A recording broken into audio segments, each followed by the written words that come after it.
أهلا وسهلا بكم أعزائي المشاهدين في قناة أسرار التاروت. عفوا.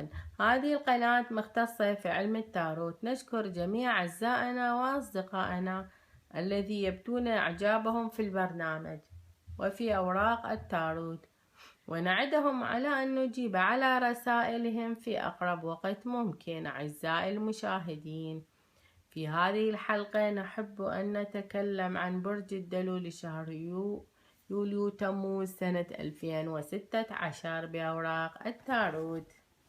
عزيزي برج الدلو، هذه هي البطاقات التي أخذناها لك لشهر يوليو، والآن نبدأ بالبطاقة الأولى، هذه هي البطاقة الأولى، وهذه بطاقة العمل، وهذه البطاقة تعني خيبة أمل،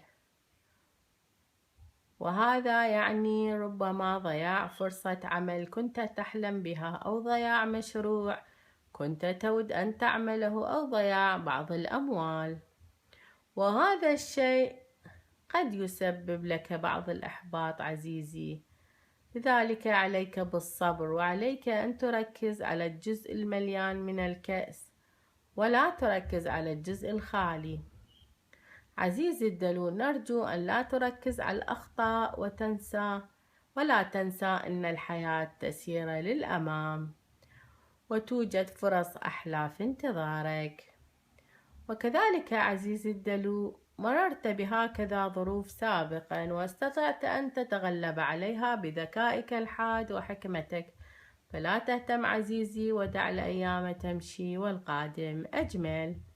أما المال فهذه هي بطاقة المال عزيزي الدلو، وهذه هي فعل جيد جدا، وهي تعني زيادة في مستوى المال أو الرخاء بك، فلا تتردد في صرف بعض من الأموال في الأمور الترفيهية والاستمتاع بالحياة.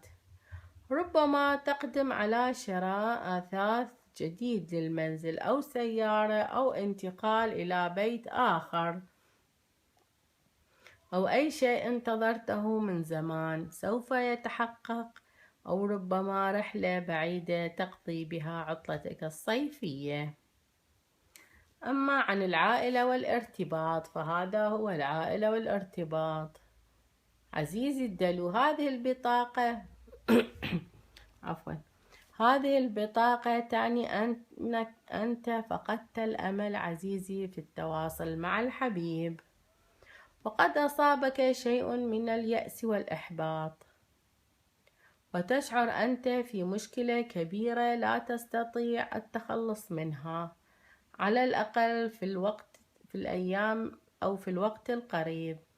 ولكن عزيزي، هل نسيت أن تسأل نفسك أو قلبك ماذا تريد؟ هل نسيت أن هناك دائما طرق بديلة لعلاج المشاكل بدل من أن نغمض أعيننا عن المشكلة؟ حاول عزيزي أن تجلس مع نفسك وأن تجد مخرجا مما أنت فيه. كفاك من تأنيب الضمير وما يقوله عنك الآخرين، بل اسمع قلبك ومشاعرك، واترك الآخرين يقولوا عنك ما يريدون، فهم لن يرضوا عنك أبدا مهما عملت لهم.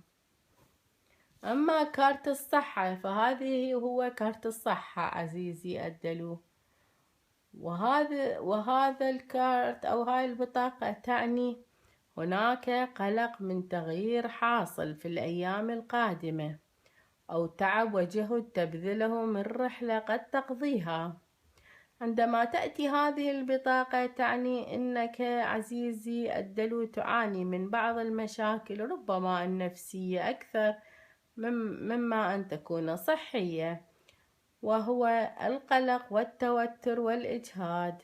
عزيزي الدلو، بعض المشاكل التي مرت بك في وقت سابق، ربما المشاكل المادية أو مشاكل عاطفية إلى آخره، قد تؤثر على حالتك الصحية وتصيبك بالإحباط، أو ربما تظهر على شكل آلام وتعب في جسمك.